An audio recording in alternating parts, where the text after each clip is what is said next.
Ah, the early 2000s, the most romantic era in recorded history. The Bosnian war crimes trials were in full bloom. America was invading any country where freedom fries weren't on the menu, and two strapping young Canadians walked across the border and into our hearts. How uncultivated would be our sense of soft masculinity without these two pioneering heartthrobs? It's Romantic Ryan Week, baby. So we watch The Notebook and Just Friends. Ah, the French champagne. Can you tell me which members of the Reservoir Dogs you two are currently dressed as? I'm Mr. Pink. Sis Blue. So Miranda hasn't seen Reservoir Dogs. Secret Nazis. Yeah. Secret Nazis. Classic. Classic Spielberg. Classic Spielberg. He needs to kill 94 different 65-year-old men over 2.5 years because those men's children are all identical clones of Adolf Hitler. There's like a bunch of other shit that happens in Driven. Is there? Shake it! Shake it! The schlocky movie from this week may be the schlockiest film we've ever seen on this podcast. The Citizen Kane of the week is... Oh shit! What a different lead-in. Dan, I think you're gonna have to like we need a new or I guess Sean, we need a new intro that like sounds like it's down. Bow. Yeah. Yeah. That intro made me horny. Was it the war crimes? It was mainly the war crimes. Nice. It was how Yeah. you said war crimes. War crimes. Although I yeah. think that it was technically inaccurate. I'm pretty sure that both of these Ryans crossed the border in like the late 90s. Yeah, I'm sure Reynolds did, but I don't know about Gosling. Well, he did Breaker High Yeah. way many moons ago. And he Yeah. did the Disney fucking Mickey Musketeers. Mouse Club. Yeah. Okay, well, I can write a new intro, and we'll do that one if you want. I'm just No. worried about hearing from the Romantic Ryan's estate. They can be Right. they can be really really rough. The Yeah. joint romantic Ryan estate. Yeah. yeah. What'd you there are say other about our ones. soft masculinity? Look, we have a whimsical smile but really soothing eyes. Okay, that's our thing. Okay, hi everyone. Welcome to Citizen Kane versus Romantic Ryan's edition. This is a podcast where we compare a movie that's considered to be more of a classic versus one that's considered to be maybe more on the schlocky side, and we ask ourselves honestly, truly, down to our core, which is better. I went sexy too. We can not ever. It's not just Sean.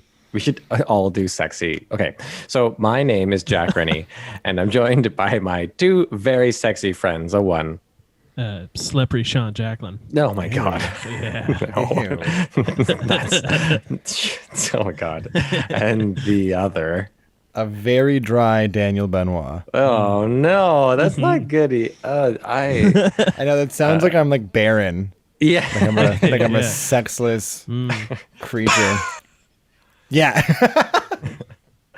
And we had this is kind of just not celebrating so much Canada as we're celebrating Canadian talent this week also with these Romantic Ryans, both proudly coming from this land of ours, and then abandoning it as soon as they could to make their money in the real film industry in the States. So that would be, and you know what, power to them. Although Just Friends was filmed in Saskatchewan, so Heyo, yeah.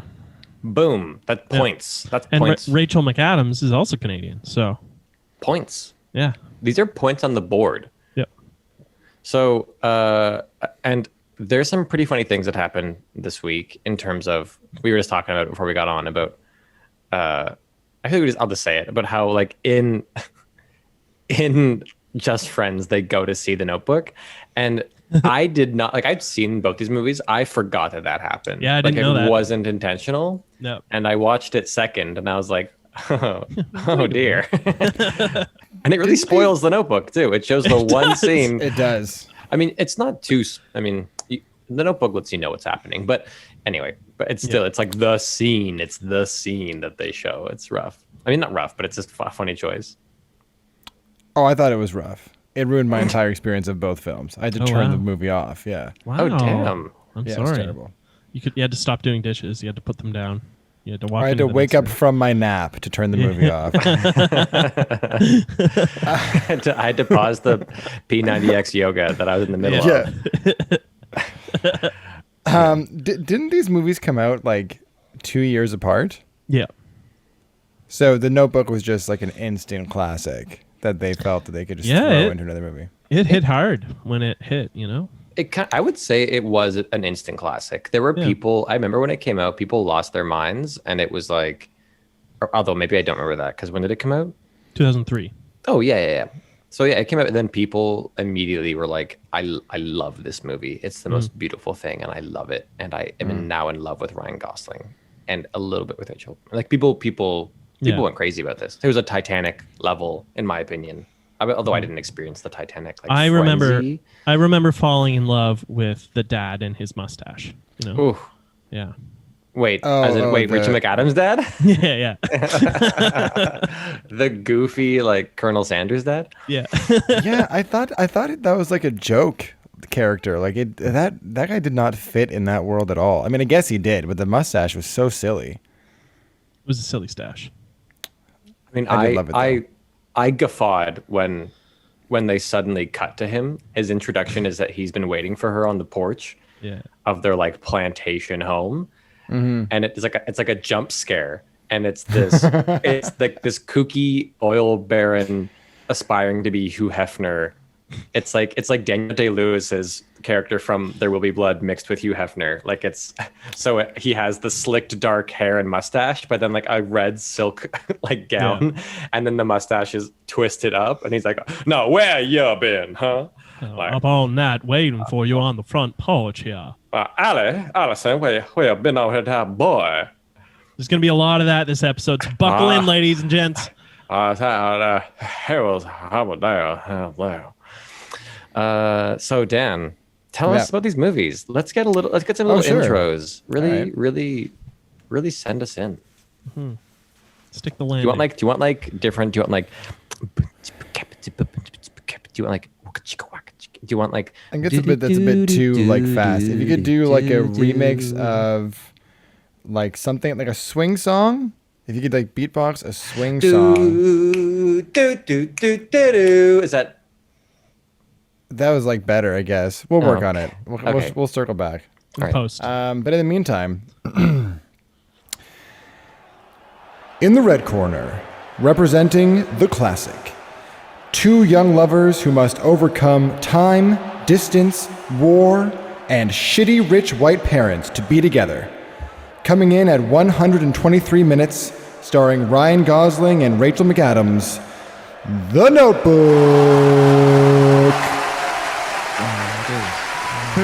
I'm a bird and you're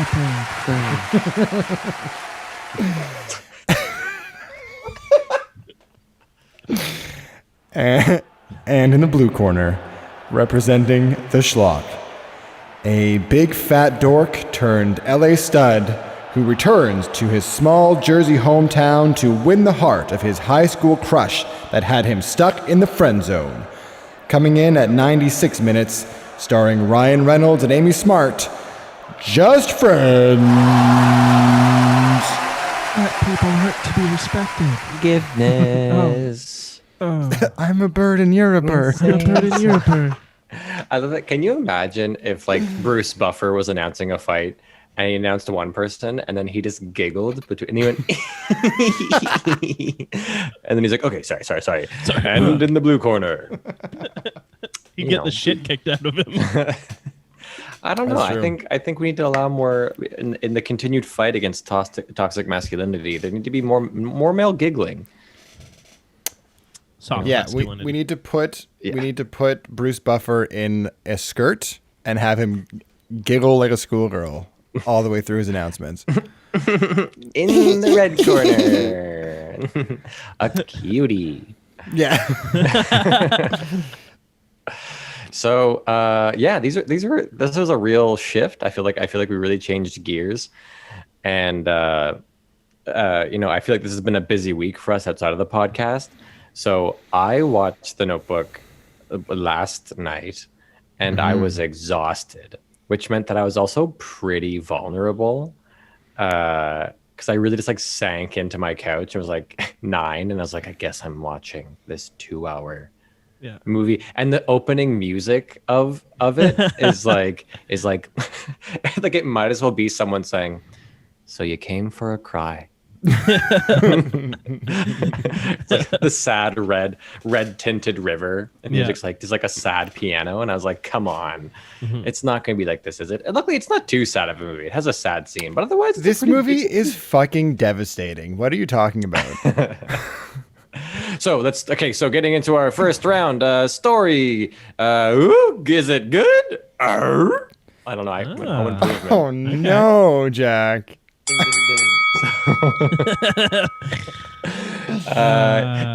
What, you think it's devastating all the way through? No, not all the way through, but it's definitely meant to just like beat the shit out of your heartstrings for a good like 2 hours. It's not, the entire thing isn't, well, I don't know. Actually, most of it's pretty fucking sad when you think about it. Like the love story is heartwarming, but it's short-lived, and then most of the movie is just you watching things like crumble. And then when they reach the point in the film where they're finally together and you think it's a happy ending, you have 20 more minutes of just like old people sadness. Yeah. Which is completely unnecessary. Yeah, just like dementia and how that, and just like having to watch how society mistreats the elderly, and then your lead characters die, which was kind of sweet. Spoilers alert, I know. But I don't know. Personally, I think I could have done without that like Princess Bride narrative convention, you know, and just watch like the love story play out and have it just be two young lovers who finally can be together. Well, so it's 3 layers of Princess Bridery, because he's narrating over top of Ryan Gosling's story of himself, but also the movie starts with him narrating the present day by saying like, I've found true love, and that's more than anyone can say, and yada da. So is he dead? Oh, I forgot about that. And he's narrating from the grave because he has unfinished business on this earth? Is she actually watching the ghost of young Noah rowing his boat on the river? Yeah. Well, I interpreted I leaned over to Aaron and I was like, the water is memory, and him boating away is her losing her memory. Ooh, did you already know that? Did you know what the movie was about before today? Or when I've you seen saw this movie a few times. Okay, so I'd never seen it, but I know that. Yeah, no, it was my first time seeing it. I kind of assumed we'd all seen it because it's a bit of a classic. Yeah. Yeah, I know. And we've all had girlfriends. Yeah. Yeah. Well, it's come across my movie list with Marisa a few times, but she wanted to hold out to watch it until she could pick it for the podcast.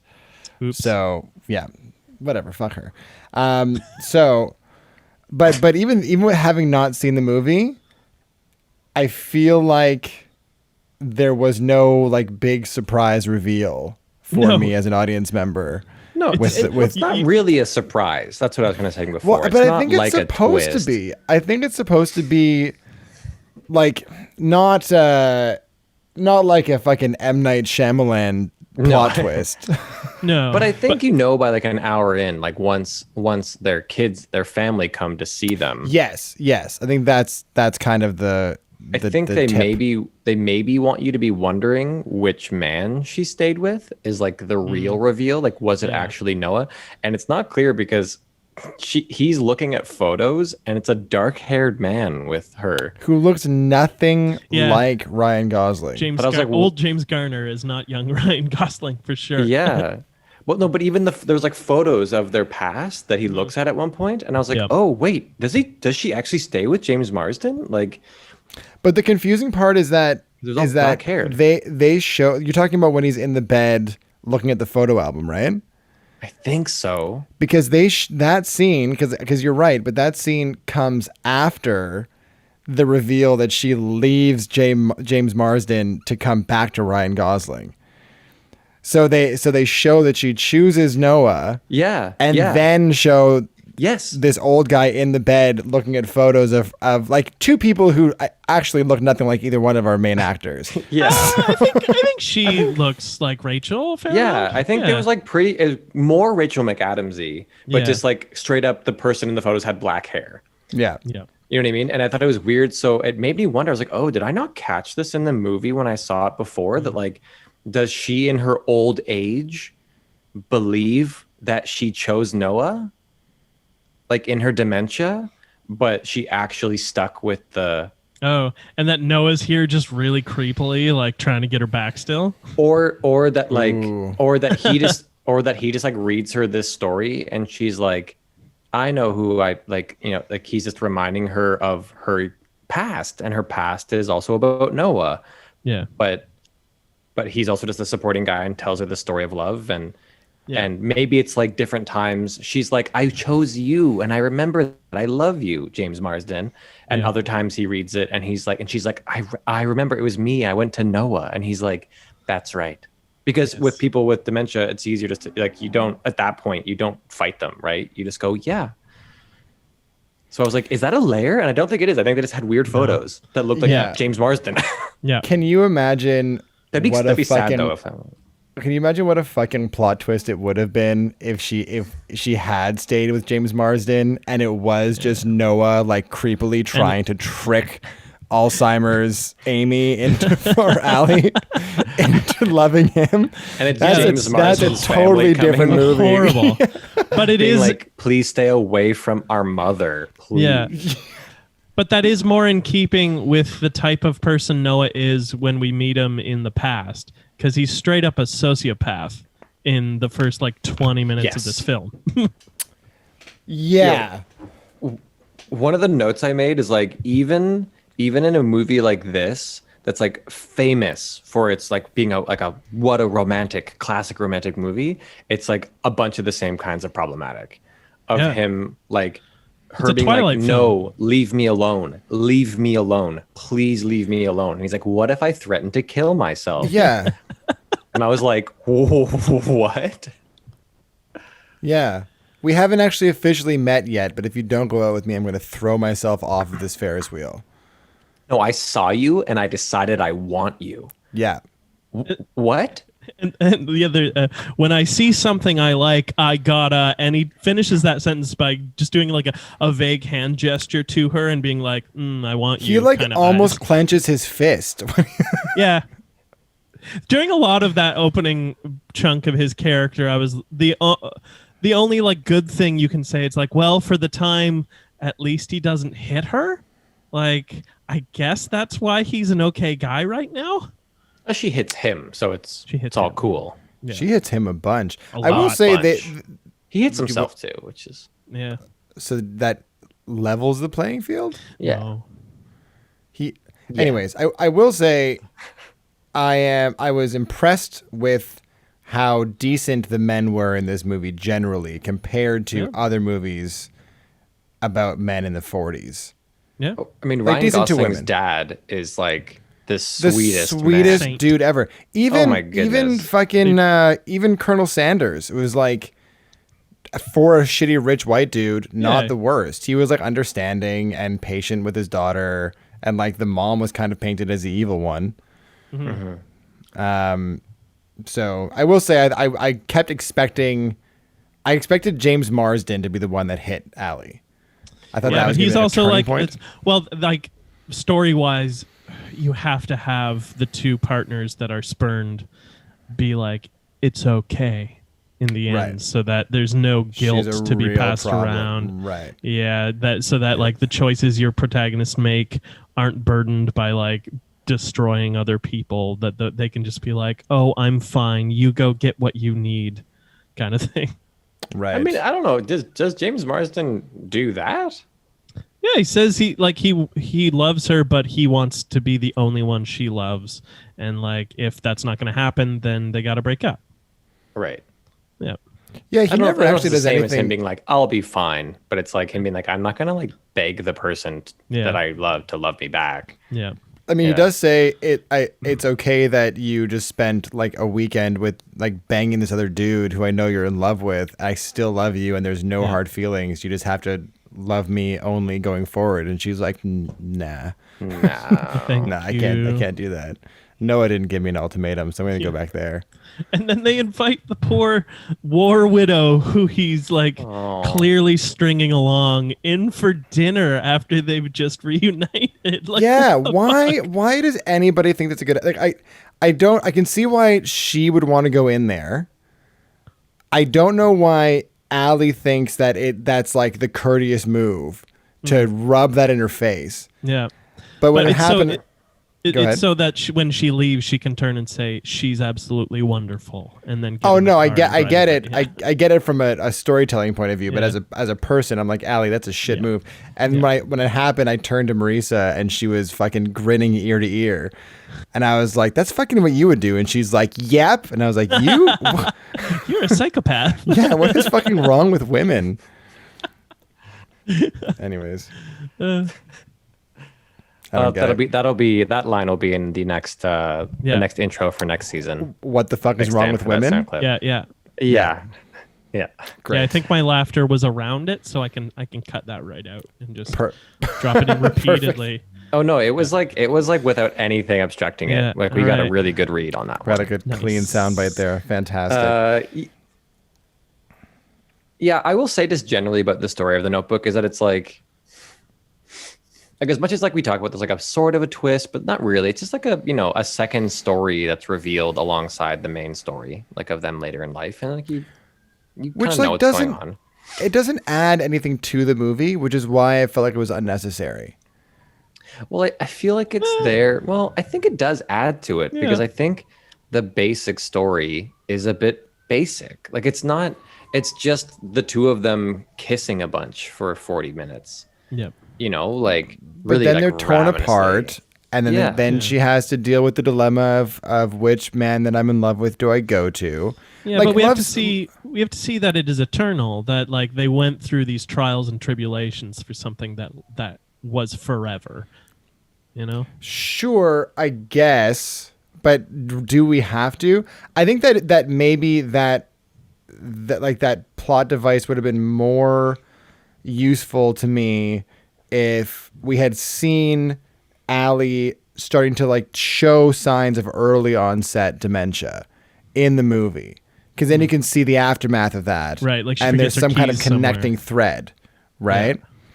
But without it, it's just like padding. I feel like. Well, the thing I was going to say is that I think that the element of showing them in their old age, it was supposed to give the movie a bit more of like a gravitas, because otherwise, this here movie is just. It's just junk food is what it feels like. Yeah. I don't mean that necessarily in a bad way, but like in terms of it's definitely a classic, but like,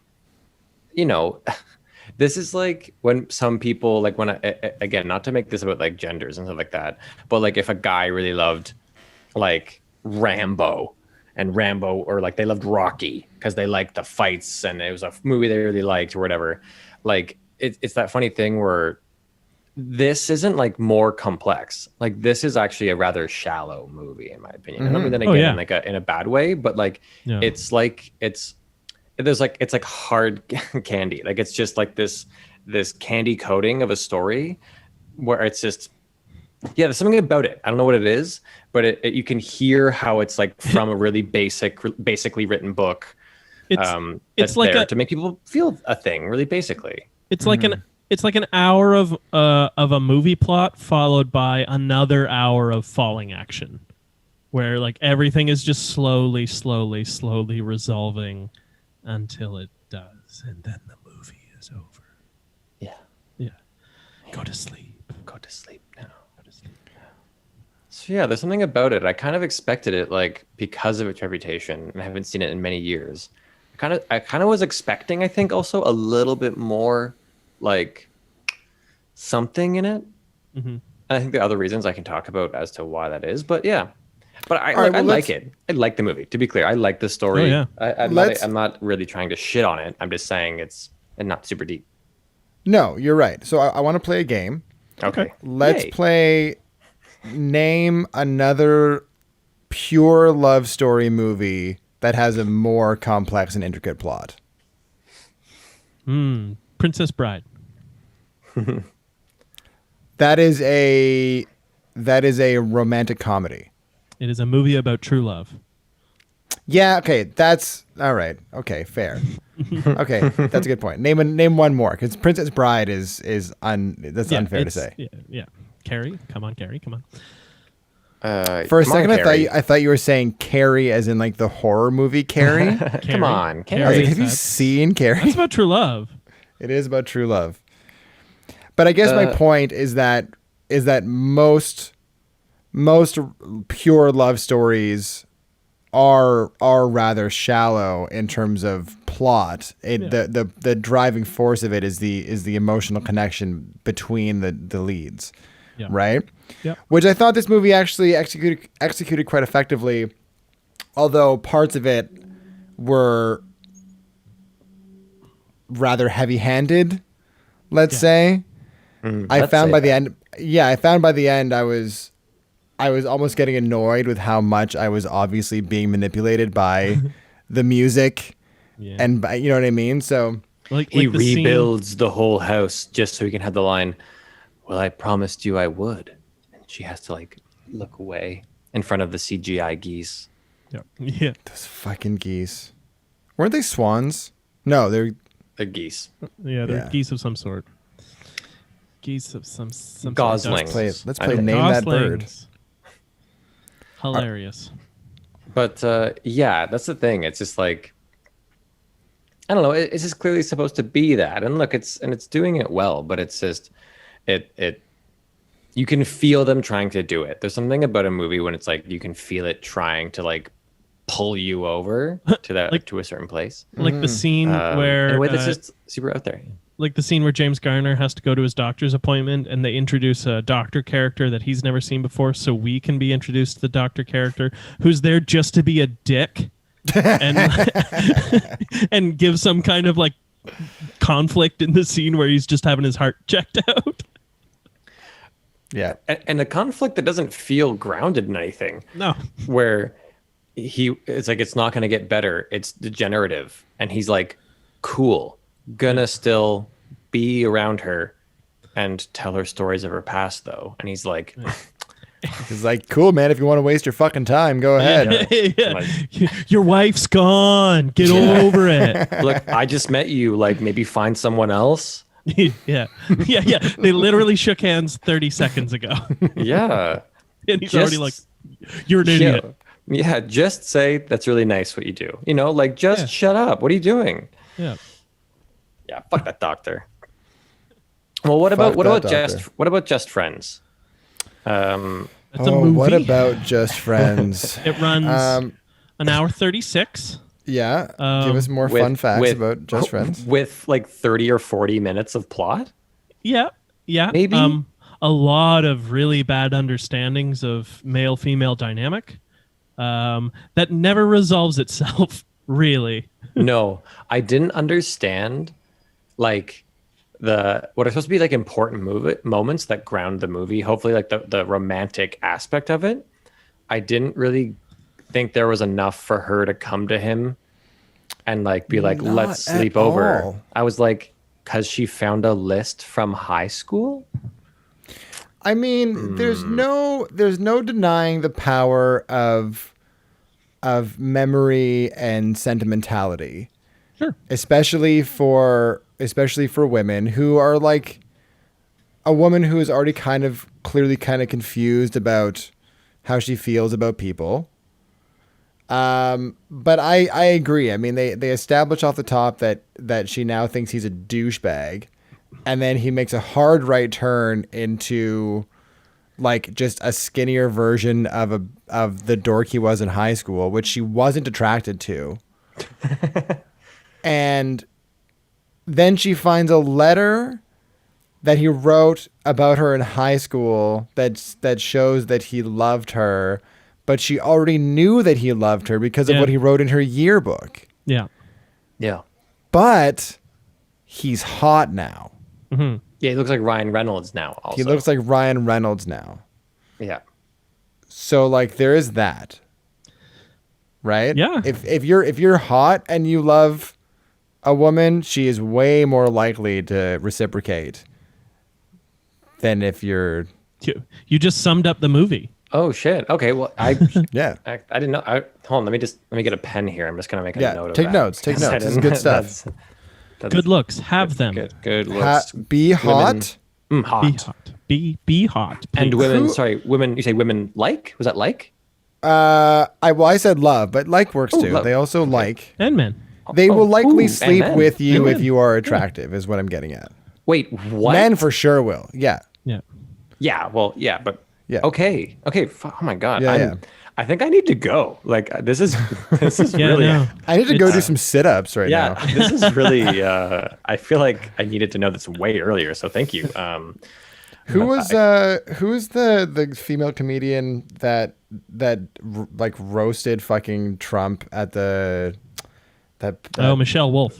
Michelle Wolf. She has a whole bit on this about yeah? like all you need to do to attract a woman is just be hot, and then she'll like let you do whatever you want, and just a stark difference between what a woman will allow and accept from a guy if he's hot rather Yeah. than ugly. It's really funny. Yeah.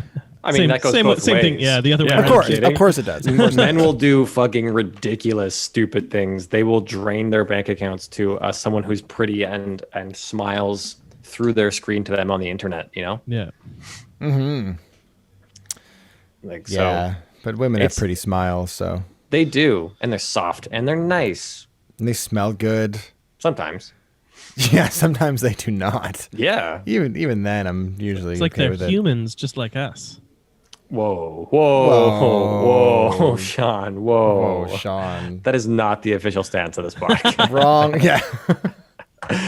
Oh, jeez. This is, it's good content for the Romantic Rhymes episode. So, but Just so, yeah, friends. it's true though, and it's true though, and this movie, like its relationship with hotness is really weird, and because I mean, not to totally leave what we were just talking about, because that is a weird thing in society. Like it's a weird kind of, not dangerous, but like kind of dangerous. It feels like a thing that, like, it can we get controlled by it, right? They use attractive people to sell us things and this and that, and people want to vote for someone as a politician more if they're like cuter and all this like stuff. That's I don't like, know. kind I of don't know weird. if that's true. Look at the last fucking president. No, I mean, but it's Look at our the prime last minister, prime minister. fine. Sure. no, but but- Biden is super sexy to all kinds of He's a hunka burning. octogenarians Yeah. who are doing a lot Yeah. of voting. Like straight up. He is a hot old dude. That's for sure. Have you seen him with his shirt off? It's horrifying. But to them, Well, he's old. Come on. yeah. I've always wondered this. Like, as you get older, like if you're Yeah. an old woman, Yeah, Right. And you let's go further Let's from do the this. podcast. Let's do Yeah. it. let's do this. So if you're do this. if you're an old This is a weird woman one. and Yeah. you see an old guy, like you see the old guy from The Notebook take off his shirt and he's just Yeah. got like flabby man titties and fucking sagging spare tire. Do you find that attractive because your tastes change as you get older, and that now you find people in your age group attractive and their bodies attractive? Well, or Daniel, I think I can only answer that question by asking you: yeah. have your tastes changed as you have gotten older? I mean, Hopefully, because I've always been attracted to. There's a older wrong women. answer here. So you're saying I shouldn't say that I'm still attracted to high school students? yes. Okay. Well then, no comment. He took the Matt Gaetz defense. All right. Yeah. But you know what I mean? I've always thought about that. Whenever I see two old people together, I'm always like, do you guys still find each other sexy, or is it just like an aged love at this point? I mean, you've it's happened slow times for you, right? So if you've never seen someone before and they're old and they take off their top and they look like an old person, it's like, whoa, you're like an old person, and it's not for me, but thank you. But if if it's gotten there gradually alongside you, then it's like we've come here together. I think it's about the journey, you know. So you're saying that old people don't find old strangers attractive. They are just attracted to their partner because they've grown together. I don't know, because like retirement I don't homes know. are where STDs spread like wildfire. So Which I love. That is by far my favorite statistic in the entire world. Is it retirement homes or retirement communities? Because those are different things. I think the communities more. I guess than probably the- more communities. Yeah, I don't know if it's But like the also assisted homes, though, living. right? Not assisted living, obviously. Right. I guess a retirement home is a community as well. Yeah. I just Yeah. imagine all these like assisted orgies going down in retirement. God. Just friends. Oh, just friends. So, but like, yeah, this movie, it struggles off the bat with everything about everything that's written from the beginning to the end of the movie. It's a bad script. Yeah, it's a bad script. I made note of, and it keeps going with offensive terms that we just don't use anymore. But in the first few minutes, we have a reference to Anna Faris, her character trying to preach vegetarianison in like tribal communities in Africa, and she's like with Mafufi here, and then he gives him a chicken, and he like gets up excitedly to like clearly like how to just go eat it, and then in like the next thing someone mentions like she refers to someone as Hong Kong Fooey, and I was like, wow, this movie is really shooting both its feet just as it steps in the door. Okay. Yeah. And then, I mean, In 2005, however, that was hilarious to everyone that went to the theater. Mafufi? and you know what? I think even now it is a perfect encapsulation of the diva mentality. People who think the world revolves around them are also obviously racist. I don't know. I felt like I started strong with that tangent, and then it kind of crumbled. So No, you landed it. No, you did not start strong. Yeah, that was a really wobbly beginning. But and also just the whole premise of like, this idea of being friend zoned is something that's kind of like, that's kind of like a weird term. Like you can be friends with women, this whole thing. But also the fact that it's like, oh, but he was fat, and now he's hot Ryan Reynolds. Like just the whole premise of the movie is pretty flimsy by today's standards. Well, okay, hold on, wait. Are we trying to deny that there is such thing as the friend zone? It's just that term an has become inadequate weird term. Yeah, because it's just not called great. Being a friend, and saying the friend zone implies that you have been That someone has plucked forcibly you. kept as just a platonic friend. Oh, it's like there's a resentful tinge to it. Oh yeah. Oh yeah, Oh man. yeah. Oh yeah. It's a Of course, there are relationships where one person will let someone else tag along because they think they're going to get more out of the relationship, but that person knows they're not going to give any more to that relationship, and they're getting things from that person. But that's not the kind of relationship we saw here in this film. This was like two people who were ostensibly really good friends, and one of them wanted more, but that just never organically happened, and he's decided it's because he's in a like friend zone. But that is what it is. Maybe labeling it a friend zone. I disagree. I don't think anything about this movie implies that she is doing anything forcefully or vindictively. But the idea at the that end when he says that like you were trotting around for everyone to see kind of thing when they're having when their he was fight. hammered in the bar. Yeah, but I mean, who hasn't fucking put their foot in their mouth when they're drunk and hurt? Sure. I'm not defending the substance of this movie by any means, because there is none. But the idea of an attractive woman befriending a less attractive guy who falls in love with her, and she is unable to reciprocate those feelings, therefore only ever able to look at him as a friend. That is for sure a thing. So yeah, but Yeah. that's just wanting someone to be your friend. I think that the tricky thing about friend zone is it puts it puts kind of like, I think it's just the wrong way. It's not that they're in a friend zone, it's that one of the friends wants to be in the fuck zone. You know what I mean? Like they're trying to push something sexual. You know what I mean? Yeah. That Because they're already at one level and only one party wants a different level. like if I accused you, guess. Dan, of putting me in the friend zone and we're just friends as we are now, like just play along with me, right? okay, So like because I would fuck you if you wanted to. yeah, totally. Hypothetically, Yeah. you know, but like, you know what I mean? That it's just the onus is on the wrong person, and like the onus, but just like the like, if there's an accusative nature of it, of like who put who in the friend zone, it's just not balanced. Like, and it's kind of a problematic area of where it goes. When really it's the person. It's actually Ryan Reynolds who wants to push something more beyond, right? Which is fine. You can do that.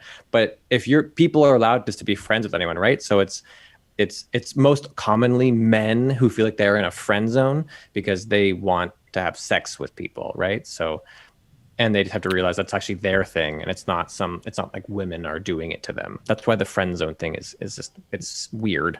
Yeah. I Very high school. guess. I feel like, was there like a memo that went out that this term got canceled that I just missed? Because I feel like I should be aware that this is no longer acceptable. Well, consider this us informing you. Yeah, Oh, I someone don't respect solely your opinions on this. So Someone- I'll send you the documents.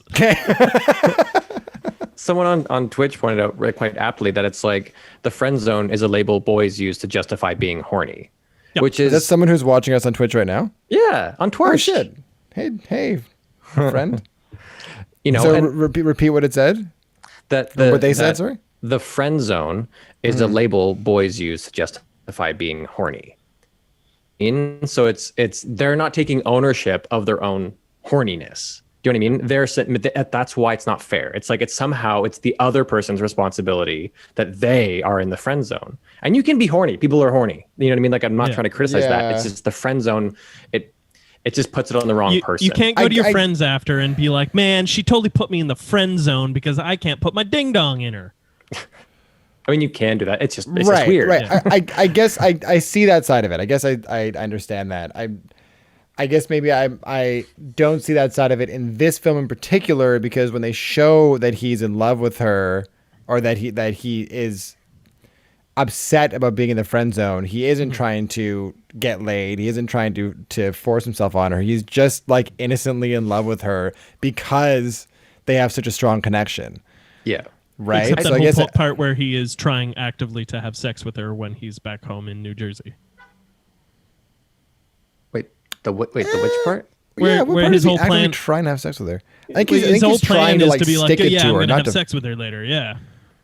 Yeah, that comes up later. That is what it's about. And even when he's young, he's like talking about kissing her and stuff like that, Yeah, which I mean, still physical intimacy. It's just that thing where, because you're I know what you're saying, Dan. Like, you're also right though that like there are definitely situations where it's like where one person might have kind of blinders on, like a bit in a way that's a bit inconsiderate. Or it's like you're kind of leading this person along.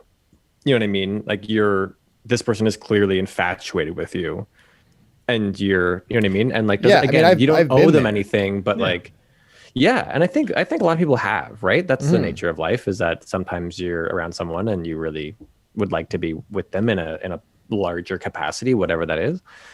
And then they're just not into it, right?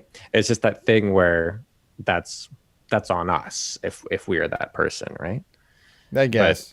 But I mean, you're right that there are times where, like, sure, of course, there can also be times though where like the person is like, again, stringing someone along, but even still. Yeah. It's hard to find a woman who is like who you connect with on that level and like not fall in love with them. Sure. In my opinion. That's just me getting deep with you guys for a second. This is I was gonna say, as real Oscar time. Wilde says, between men and women there can be no friendship. And we I've heard a lot of lost women our say that, too. Twitch viewer. All right. Who doesn't they love a still good there? Oscar Wilde quote? You know, so it's Me. So anyway, it's this movie. It tries to balance all of this. It wants you to forget about any of this kind of conversation by having Anna Faris there being completely nuts and Batshit. truly nuts, truly batshit. And this is going to be a controversial opinion, but I think Anna Faris is underutilized. Oh, in this totally. film. Oh, She's she's a written a gem. horrible role. I don't even mind the role she's written. I kind of just wanted more of it. Right. I wanted more Anna Faris in this film. It felt weird that she was ever even a part of it because it seemed like they were going to make her this gigantic obstacle Yeah. for that he's going to have to overcome to get to Amy Smart, and she's kind of just in the background, maybe going to bang his brother. And then she gets to be the focus point of the climactic understanding moment. When he's like, you can't just force yourself to be intimate with someone. They have to my like you for the God. person that you are inside. How that scene didn't get rewritten or just completely tossed out fucking blows my mind. It definitely was like the writer being like, and this will be the scene where he says something like, you can't just force someone to love you. You just have to be yourself. Okay. And he forgot to go back to that scene. Yeah. Well, and he'd also already written how he's like, then she finally catches him. She freaks out. She destroys stuff. And she's like, F you. And she leaves. She leaves New Jersey. Great. Okay, now that moment happens with her. Oh, shit. She left New Jersey. Okay, he gets on a plane. He goes back to LA. He has that conversation. He gets back on a plane. He goes back to New Jersey. Fixed it. I fixed it. That's why I'm a writer. They pay me the writing money. Okay, great. And the movie finishes in New Jersey at her house. Perfect. Money, please.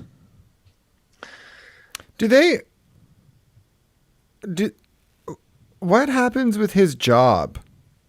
Does he stay in New we don't Jersey? know. Do we get any kind of resolution think there? he- Do we know? No. No. Oh, it might be implied that he's. I got the impression ditch that he the lost LA his and job. come back to Jersey. Yeah, that's kind of what you get because the boss made it clear that if dude from Office Space isn't happy, he's gonna from Dodgeball that he's gonna 'Kay. fire him, right? What is that actor's name? I keep forgetting. It's Steven something, right? Steve, just a sec. I've got the Just Friends page open. I'll roll through. Keep talking. Keep talking. Because I want to refer to him as like the guy from Get Out. Yeah. or Office Stephen Space. Root. Oh, Steven he is in Root. Get Out too. He's Yeah. in How so much many stuff. He's how great. many He's in Barry. Oscars does Stephen Root have? Because Oh, he deserves zero. it. See, that to me is a crime. It is a He's crime. That great. to me is an absolute crime. He is. I think he's one of the best actors of today. You know what the other crime is? The writer director of this film is a guy Oh. named Adam Tex Davis. Oh, my and God. his only other credit before writing and directing this film, or writing this film at least, it is a movie called Spring Break Lawyer. And the tagline on IMDb is only a lawyer and his friend travel to Florida to help a fellow partygoer. So, Is it a short film? no, it looks like a feature. Ooh, 4.2 out of woof. 10. So we Ski. gotta do Yeah. Spring Break Lawyer versus what's a classic Spring Break film? Or like a classic Or a law classic movie. law film, yeah. Like, Love yeah, Like A Few Good Men. Yeah, there you go. versus Spring Break Lawyer. Yes. Versus Spring Break Lawyer. All right, Yes. we'll write. I'm writing it down. Fuck me. Uh, Tex. I thought that the relationship between the brothers was fun. Yeah, I did too. Yeah. Yeah. Yeah, I enjoyed them. It was just the right amount of stupid, I thought. It should have been like the only stupid. This movie would have been better if it was actually a bit more fucking grounded. But And- that's not the movie. This is what if Van Wilder was an American Pie. That's what this that's the movie thing. is. I was gonna say this was clearly written as like it seems to be like it was written as a vehicle for Ryan Reynolds, Who I think was already famous at this point. Oh yeah. but like for doing Van Wilder-esque stuff. Yeah. I think this is still pretty early in his transition out of being the frat boy, and they were like, guess what if so, he was eh? still kind of that, but also he did other things. Has he ever done just a romantic lead in a film? Like, can anyone think of a movie that he's done that's The Proposal. Yeah, The Proposal, I was going to say, is like pretty legit.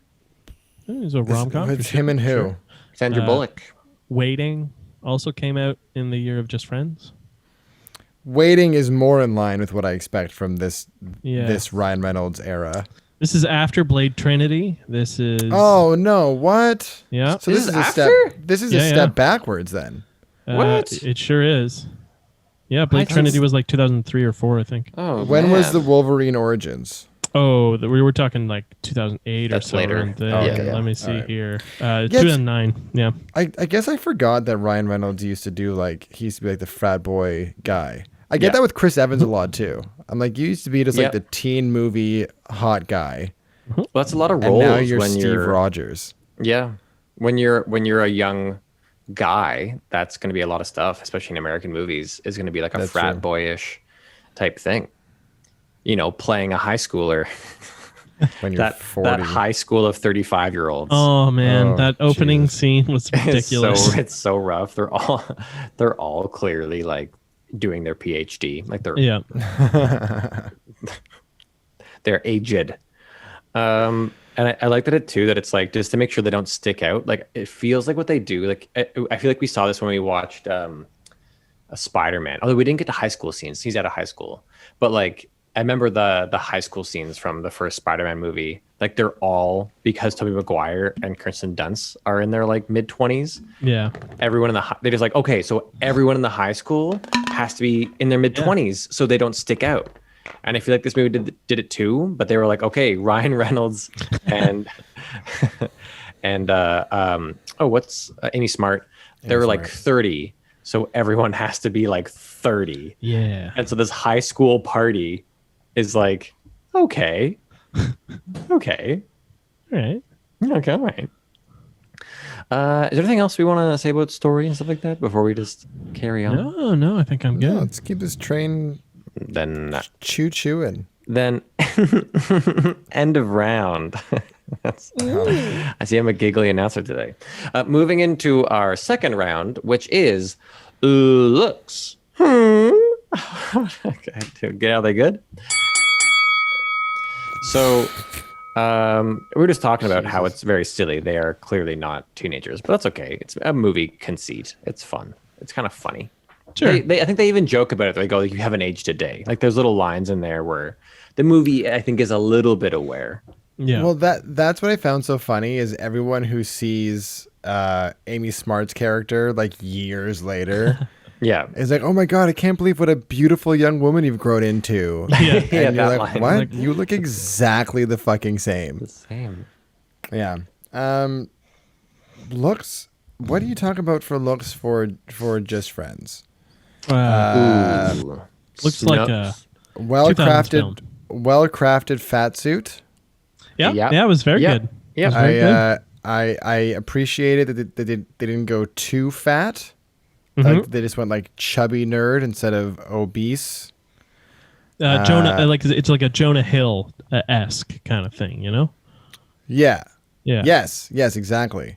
Yeah. It pissed me off that no one was ever wearing gloves in clearly a very cold winter. And that generally Ryan is just walking around in like a sweater or a suit jacket. Yeah, he's Yeah. really wearing a jacket. That's good. But it kind of makes sense. Like he didn't expect to have to wear winter clothing, but so he finally, when he comes back on purpose, he's wearing a winter coat. Except Anna Faris is right off the plane with a full winter parka. This is true. You know Anna what? It's true. Anna Faris, I think, from a production design standpoint, is the standout of this movie. Yeah, some of her outfits are pretty outstanding. Yeah. Her wardrobe is hilarious. It's hilarious. And just bonkers. The poster stuff they have her on Yeah. is nuts. Even just like the graphics on her guitar are like corny, Yeah. like lame graffiti Yeah, prints and stuff like that. I don't know it's how great. she wasn't more famous. Like I guess she got pigeonholed into doing like shitty comedies. Yeah, But she's this so is scary What's that? movie. This is the scary movie the scary movie era for her. one more time. Yep. Scary movie era. Well, the Scary Movie era, she rode that out for like a decade, right? Like they made what, 5 of those? Yeah. Yeah. And then she did House Bunny. Like it wasn't until that long ago that she had like a sitcom that she was doing a while ago. It's called Mom or something. Mom. And I don't know Allison what Janney. Yeah, I don't know what she's I like saw in a couple that episodes. show. Is she's more funny. normal? Yeah. Yeah, I she's think- just playing a person. Yeah, we can get more into this a little bit in acting, but I think Anna Faris is like genuinely very funny. Like I'm a incredibly fan funny. of Anna She Faris. A lot. is, and she's that like rare breed of actress where you're pretty and you can act, but you're also so shamelessly goofy and like raunchy, but never like you're not raunchy to be sexy. It's always for the laugh, which isn't always appropriate for the movie you're doing, but that quality translates into anything. Really, like that can open the door for so much work, but I guess it's also easy to get. I wish that Mel Brooks was still making movies in like the mid 2000s to now-ish, because like if he'd had Anna Faris in his cast, he would have made a whole new era of good Mel Brooks films. Yeah. Well, that's what the Scary Movies were trying to do. Yeah, right? I suppose so. Yeah. Yeah. But I think you're right, Dan, and I think unfortunately it does end up kind of clashing with Ryan Reynolds because he's a similar vibe. He also is that he's a really handsome guy, but he's just committed to being like this silly, wild, humorous actor. Like that's what he really owns. And when you have two of them together, it's like it's too much. Anyway, we're not talking about looks, but like whatever. But we're talking about how attractive these two actors are. That's got to. They're super attractive. Everybody's hot. There are shots in this where like every hot. person you see is a hot person, like walking around the music executive studios and stuff like that. Including the guy from Corner Gas and his girlfriend. Yeah, Corner Gas guy. Oh, that guy's from Corner Gas. Yeah. There were a few Corner Gassers because it was shot. It was probably like when they were done shooting Corner Gas, all these actors signed on to this movie that was filming in the winter. Yeah, why not? Yeah. I mean, I'm going to switch gears to The Notebook, I guess. Yeah, there's more to talk about. Yeah, I mean, The Notebook is the movie to talk. I mean, The Notebook, in terms of looks, I think set a pretty high standard with that opening rowing sequence, which was fucking stunning. Like the all in red stuff? The all in red and the rower is just silhouetted. Yeah. And it's like 3 or 4 slow motion shots they're fucking gorgeous.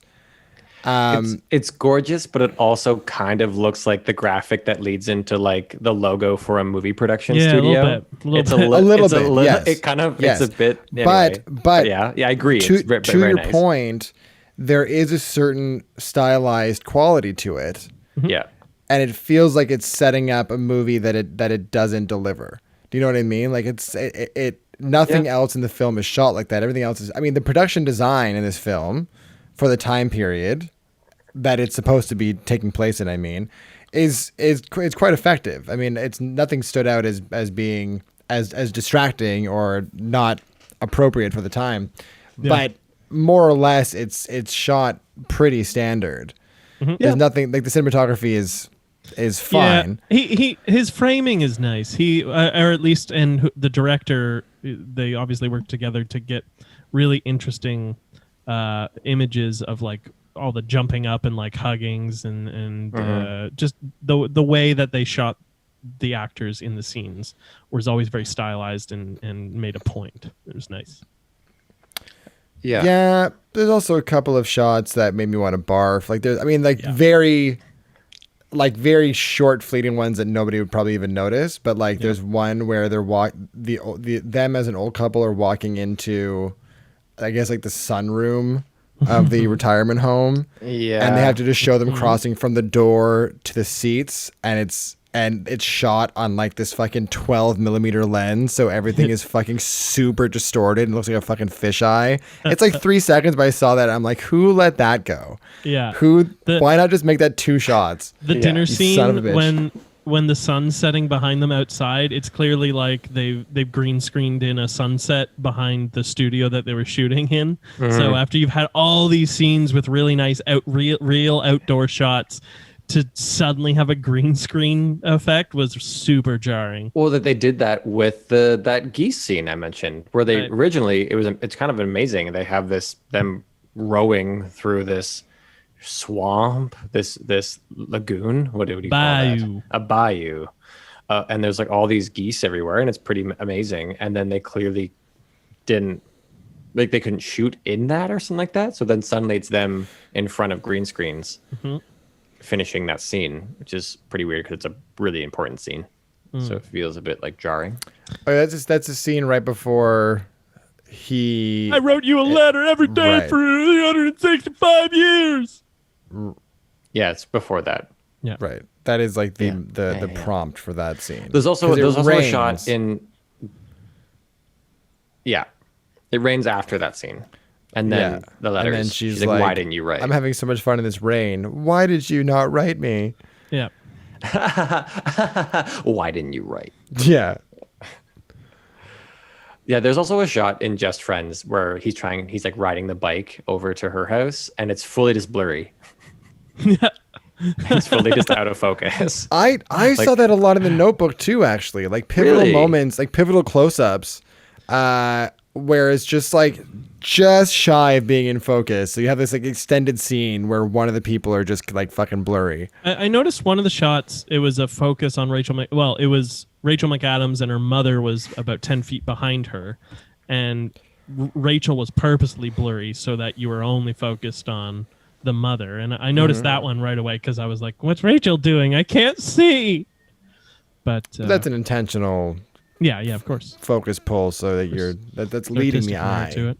Did as it they also say. feel like Rachel McAdams' eyebrows were coming and going at will? Was it just me that I it didn't seemed like notice that. sometimes they disappeared and sometimes they came back? I didn't notice that. What I did notice was the thick blue vein that runs right down the middle of her forehead, which is like fine. You guys were watching like Ultra HD or something. No, it was on fucking Netflix. Okay. It was And there Ultra was HD. You there pay was the no $30 a month HD for HD Netflix. We all know. can you pay more for a higher definition Netflix? Yeah. Oh, I didn't know that. I don't pay for my Netflix at all. So I say that you don't have the high definition Netflix. Wow, he's not a good fit for my daughter. Can't afford the finest Netflix. Anyways, I thought that was the fault of the makeup department for not just putting some fucking Or maybe they put it in. maybe. And you know what? If that was an intentional move, then I applaud them for trying to add some Then I normalcy like to it. their lead Yeah. characters. But if it was a mistake, I hate it. then how dare you? Shame on you. Generally, I thought the Notebook though it's a pretty beautiful film. The design is. and the costumes. I'm are gonna great, and- take 1 point away from it for the egregious winter war movie scene. Yeah. that they Oh had my to shoot God. her in Yeah. there. It was just Yeah. like two explosions under the snow, and then a bunch of people buried in snow, and And him then in a shitty Finn- outfit.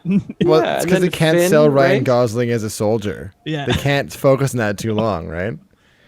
But But yeah, when then they his friend dies so Yeah. suddenly in that. when his friend dies, is his friend buried in snow, or has he been blown to No. bits and just his limbs are Yeah. scattered? Oh, that's what it was. I Yeah. think it's implied that like he's lost. He's not in one piece anymore. Because he looks down and he goes, "Oh, Right. oh no!" But the movie's like straight up PG, so they're not gonna. Can't show that. Can't show. Right. Can't show nudity. Can't show gore. Can't have more than one swear word. You know. You can have one. Yeah. So funny. But it's and how it depicts though, just like the general, it's charming, the outfits and stuff. Like, these movies both made me look at costumes. We can like Anna Faris and Ryan Reynolds and all kind of like they were well done, the costumes and stuff like that. Because I think it's a big part of these movies. And the design, the cars in the Notebook and the homes were beautiful. Like it really did give you a feel of the world, including what is I really hope that's not an accurate depiction of old Southern money, and yet I just know that Oh, it of course must it be, is. and it's Of course just it is. horrifying. Yeah. They still had staff. They had servants. They had. Yeah. A little bit on the nose that he's like, like literally it cuts to him finishing a joke, or like his joke where they all laugh is like, and that's why I said if you're a millionaire. you better take it there or something. And they're like, oh, like it's a millionaire based joke. It's like, we get it. They have more money than him. We Thank you. understand. Oh, it was at that scene. I should. This is Aaron's pointing out.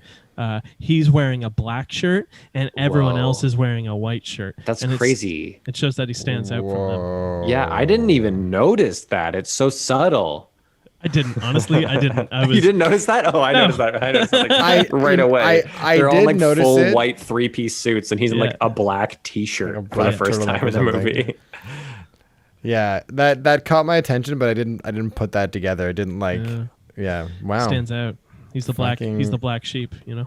Fucking visionaries, man. Except for all the black people in this movie, which were servants. See, they were servants in the olden times, and then later they are still serving them at the old folks' home. So, oh yeah, that's the South. That's the South. Hey, yay. So, yeah. But overall, I think it's a really beautiful movie. I think this movie wouldn't be nearly as successful if it wasn't really well made, cinematographically speaking. Oh no, it set the bar for every single romantic movie thereafter. And honestly, this is the only watchable Nicholas Sparks adaptation that I've ever seen. Yeah. What else has there been? I'm not familiar with his work. A Walk to Remember, Dear John. Dear John is what I was Dear thinking. John with Channing Tatum. With Tater and Nuts. Siegfried. Yeah. With And Tater and Siegfried, Siegfried. right? I love me some Siegfried. Oh yeah, Siegfried's great. Yeah.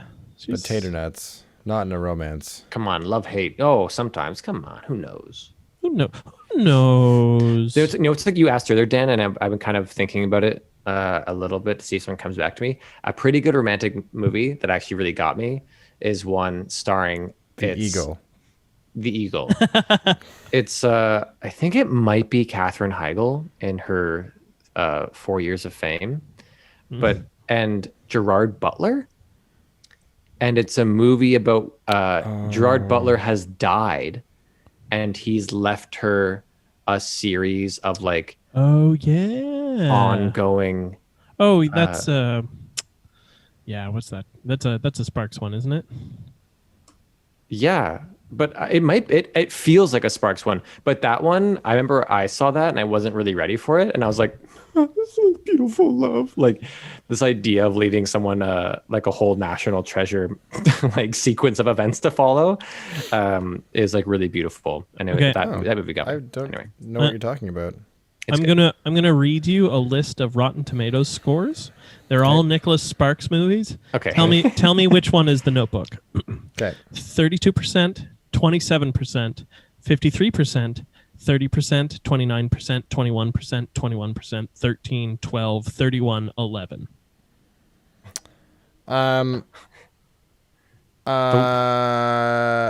This is the critic score. The Rotten Tomato, it's a Wikipedia list of Rotten Tomato scores for I films. looked this up, so I'm kind of cheating, but I do know that it is. I think it's one of the 30-ish% ones, right? No, it's the 53 one. As I said before, The Notebook is the only watchable Nicholas Sparks film. I was like, are we fucking with this? It's the bit is clear that it's the one over 50%. Yeah, it's the only one that is deemed watchable by people. Right. Someone was saying there's, again, in chat is asking about that there's a movie where two spies compete for Reese Witherspoon. Is that ringing a bell? Well, now I gotta look that up. Yeah, Two look that up. spies compete for Reese Witherspoon. Yeah, I don't know. And this is a suggestion for a romantic movie with a complex plot? No, someone was just wondering. I think we were talking about romantic movies, but This Means War. Oh yeah, Chris Pine. Oh my God, I think we got to watch this. Chris Pine and Tom Hardy, CIA operatives, wage an epic battle on each other when they discover they are dating the same woman. Okay, that sounds like a shitload of fun. Oh, that kind of rings a bell too. But Till Schweiger is in it, who you'll remember from Till Driven. Schweiger From what? And New Year's Eve. From Driven and New Year's Eve, the German guy. Chelsea Handler, making an ill-advised acting. Is there any sort of link that we could make to watch? What's this one called again? Sorry, This is called This Means War. Yeah, is there a way we can do This Means War versus Spring Break Lawyer? Is there a way that happens? Well, because they're both going to be the schlock, right? It's only 6.3 out of 10. I don't know.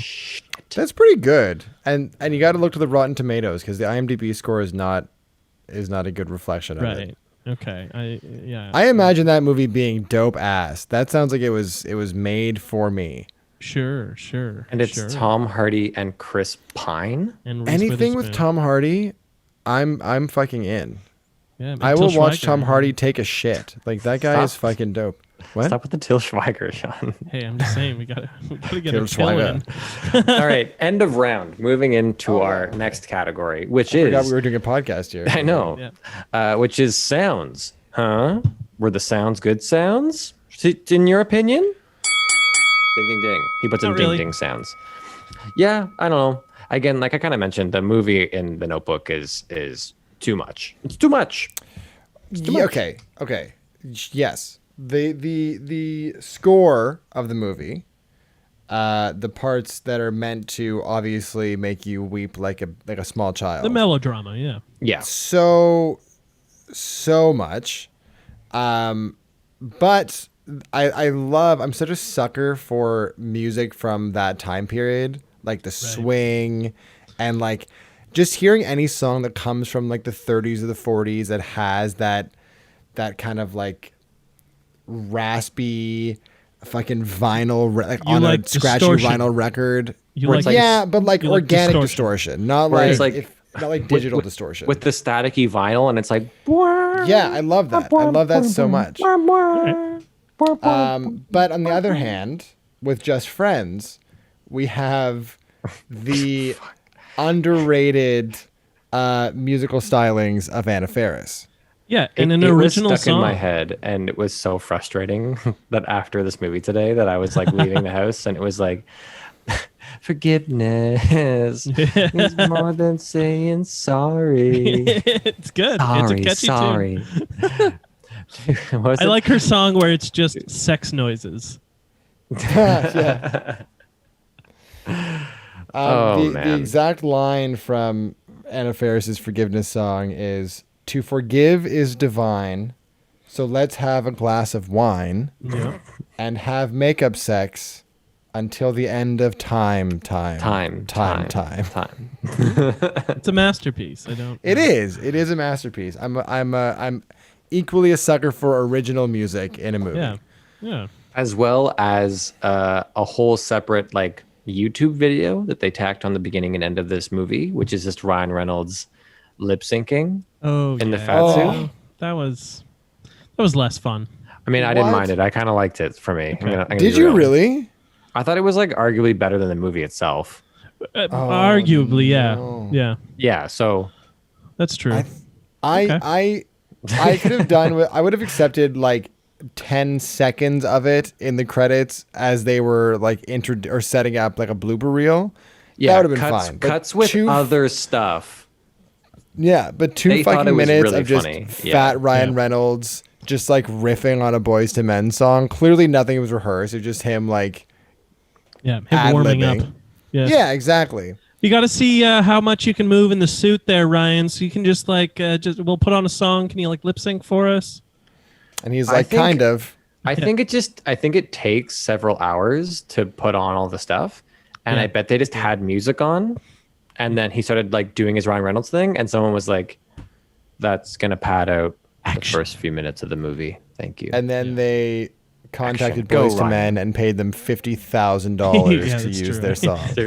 More than that. More than that. Oh yeah, yeah, probably like what, For a 500,000. movie.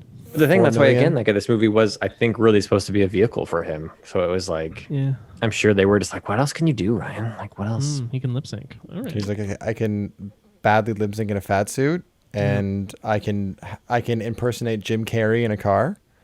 Thank you for saying it, because that's exactly what I thought. That's exactly what it was. And like, not a great impersonation.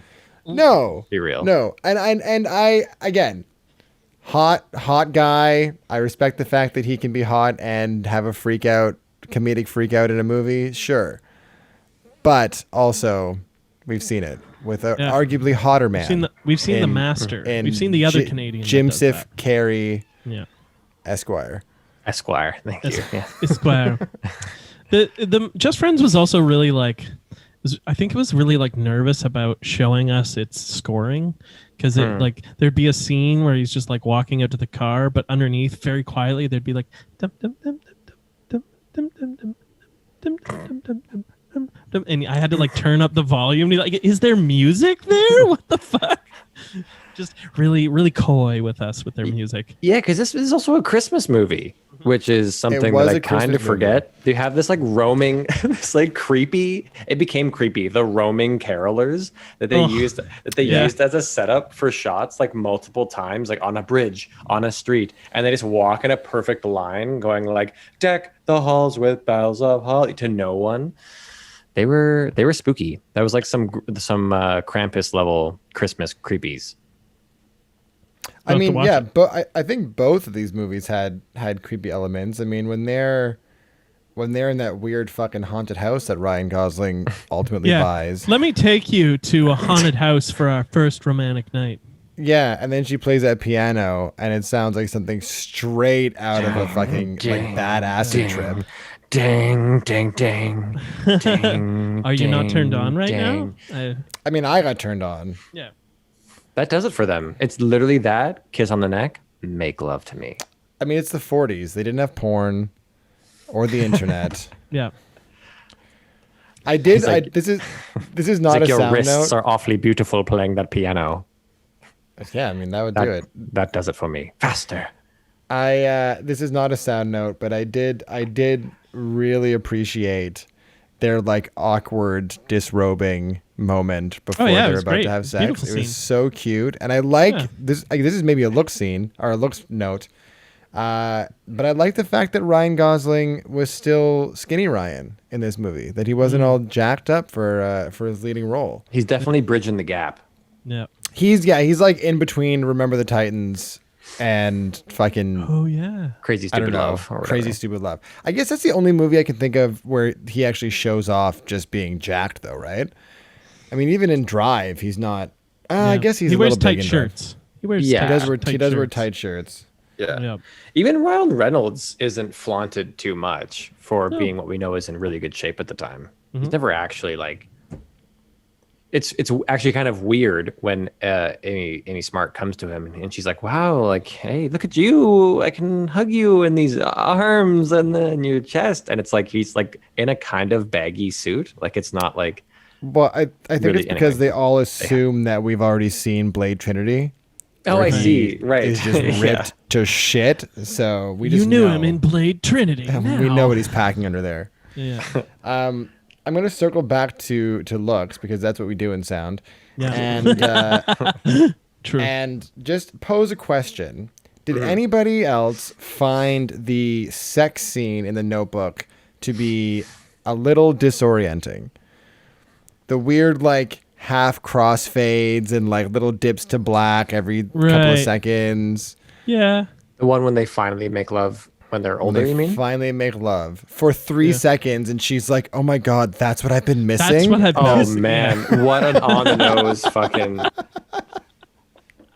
I was like, I think they meant to show that time had passed with that like momentary blip, but I don't know.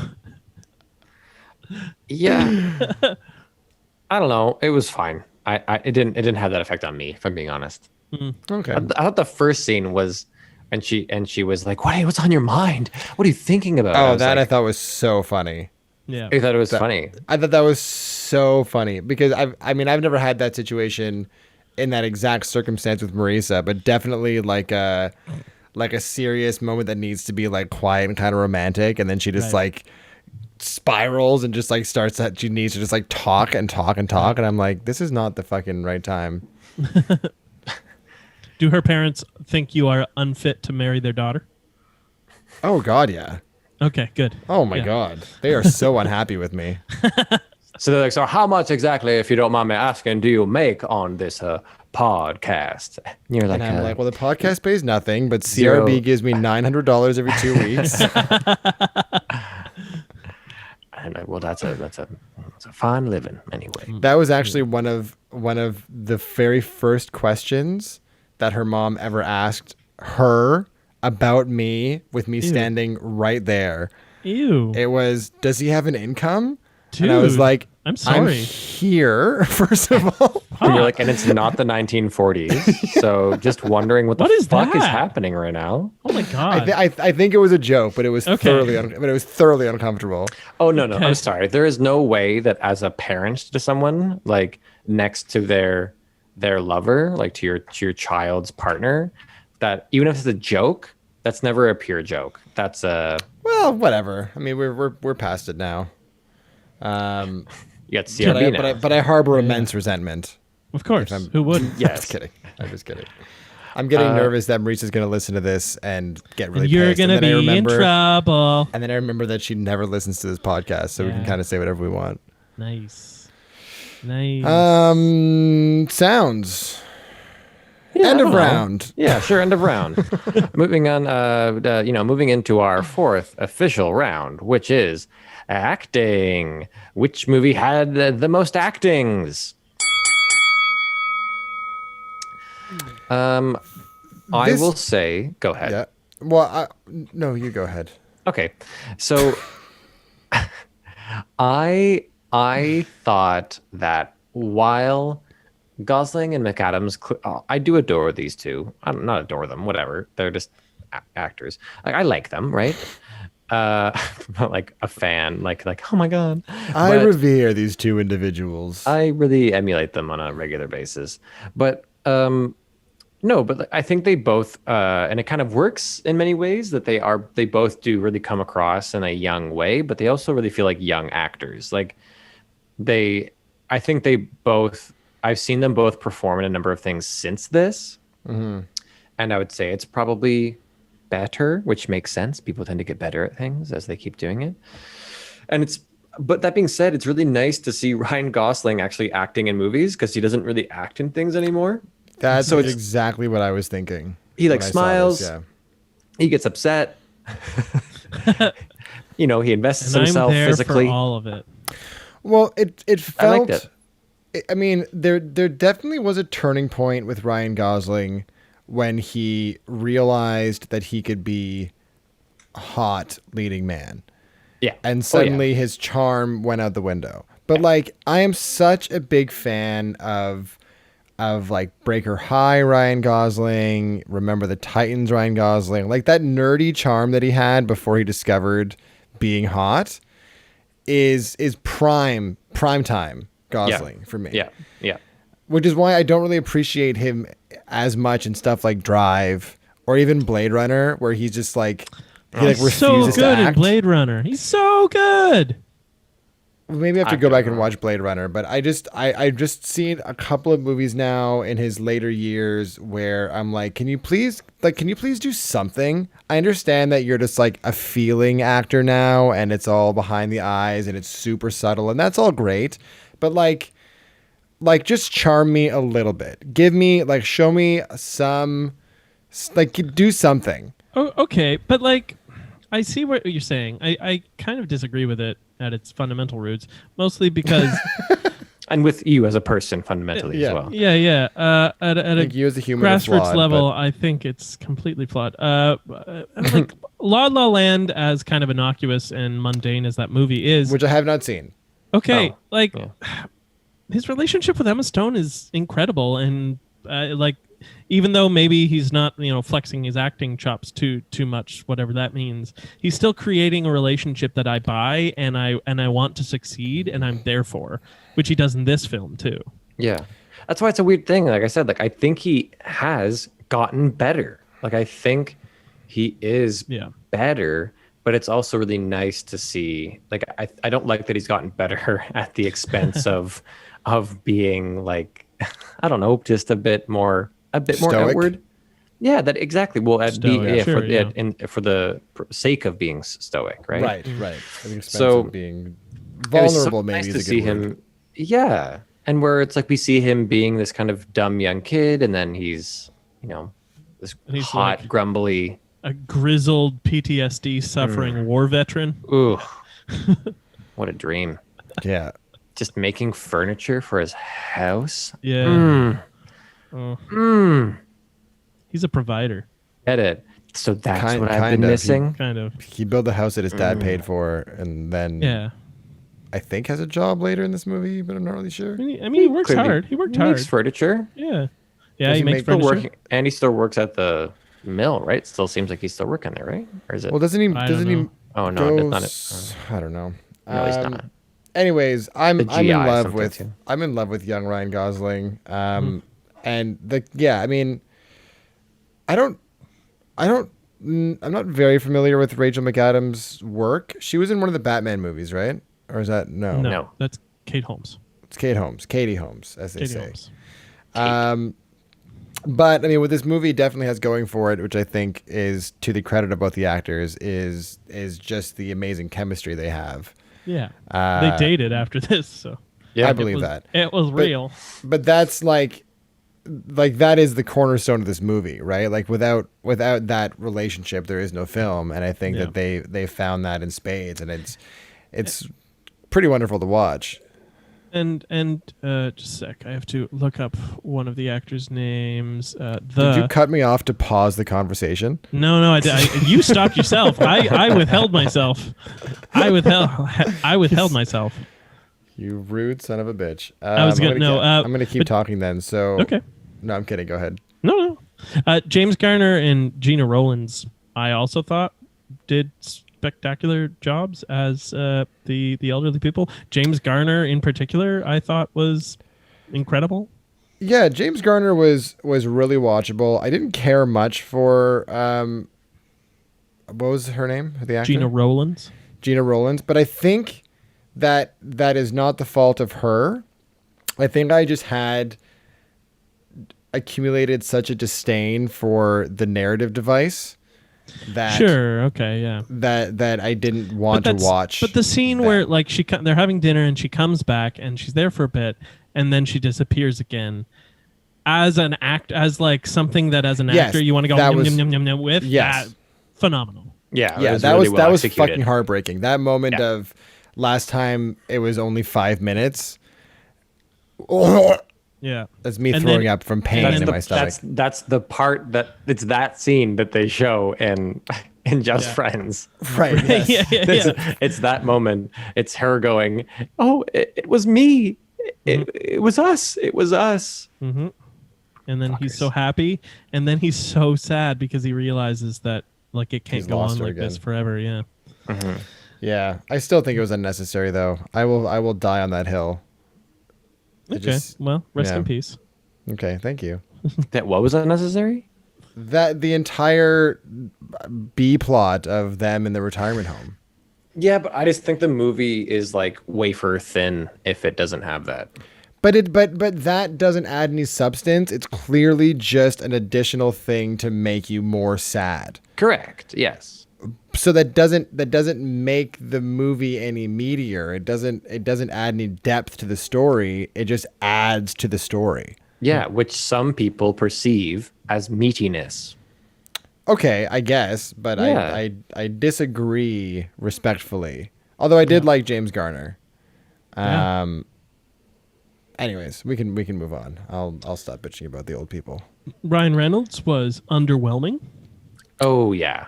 Ryan He's Reynolds. he doesn't have a handle on this. No, Well, no one he's had a j- handle on it. Amy Smart was fun. Anna Faris was fucking again like underutilized, but she's But she's another unfocused. person. Like, there's no focus of intent for her character. No, it seemed poorly directed. No, but, well, no, yes, but Anna yes, poor Faris direction. was still fun. I Yeah. would have loved. I would have sat and giggled through like 6 more minutes of just Anna Faris eating that toothpaste. That was Oh, that made me Fucking- sick. That made me sick to my stomach. I was laughing. She was every shot of her, she was selling it and I was buying it. It was hilarious to me. Just with the big fucking ice pack on her head. Just- Yeah, the old timey. She's happy. She's got her toothpaste. And she's just like, it cuts to her and she's like squeezing into her mouth and she just like looks up and is like, Yeah. blueberry. Like she's just Oh, gone. blueberry toothpaste? Ugh. No, I think she just said blueberry. Oh, she's just right. Yeah. Okay. She had Blueberry they toothpaste gave her would be they gave her Vicodin or something, right? Yeah, they Yeah, give her Vicodin. Yeah. From the mom. The mom's pretty funny. Julie Haggerty again. That's her From third Airplane, appearance. Airplane. Yeah. That's right, And- yeah. And she's the man. That's right. Who was she? She was the same character, and she's the mom. man, right? Yes. yeah, pretty much. Yeah. Yeah. Yeah. That but just always must fun. be how she talks, eh? Yeah. Yeah, which must be so fucking limiting as an actor. Yeah. What roles can you possibly play besides a quirky mom with a Yeah. voice like that? Blessing and a curse. Like Yeah. people are like, that works. But if he comes through a drive-through and she's like, "Hi, I like fries. Oh, and did you see? Huh." You're Ma'am, like, are you wearing a helmet right now? The mom was the mom. Anna Faris was the highlight of both these movies for me, I think. I'm a big fan of Stephen Root. Yep. Yep. That one scene he crushes. Crushes it. And there's so many movies where he has like this small bit part and he just steals the whole film. Yeah. Like Get Out was that for me. Get Out, I think he's in 3 scenes and he is the fucking standout. Yeah, he's horrifying. Yeah, he's horrifying. Again, I mean, I thought that the relationship between those brothers was fun. I was surprised. I like the brother. I like the brother. The brother was a lot of fun, and Yeah. I was surprised at how versatile the guy from American Pie was. Dusty Dusty. Dingleberry or whatever Oh, his name yeah, that's where he's from. Yeah. Yeah. was. Yeah. Yeah. He's Is versatile the word you want to use? He plays 3 distinct characters in this movie. He is nervous nerd. Right. He is Not well done, but okay. No, But but I done. think it was a bad done. I think it was bad writing, but it was done. Yeah, it's done. And then he is wholesome, handsome man. Well done. Well done. Well done. And then he's like raunchy douche, which like Done. evil a little over the monster top later. but Yeah. like Essentially, pretty like- funny. He's like popping his collar and like making Yeah. the devil horns. I mean, like, yeah. So maybe Yeah. direction again. Maybe that's I'm not liking the direction there. But oh, this But- movie's but- clearly lacking direction, right? Like the corner gas guy and the friends were pretty fun. I think they were they were fine. in the great. scenes they I were in. wanted him to have his realization of he's been a selfish prig through his friends, because he's also abandoned his friends for 10 years, and they make little mentions where he's like, oh yeah, I guess I'll see you in 10 years or whatever, or not. I wanted that to come to a head. I wanted him to have to be like, hey, look, we were best friends and you just left. What the fuck? And then for him to have that realization. But there's an understanding between the friends that he was traumatized by the events of that party and he had to escape. Boo hiss, Sean, boo, Sean, boo hiss. Sean, stop booing our podcast, please. Boo, boo, I say. Boo us. Are you saying boo us? I was saying boo us.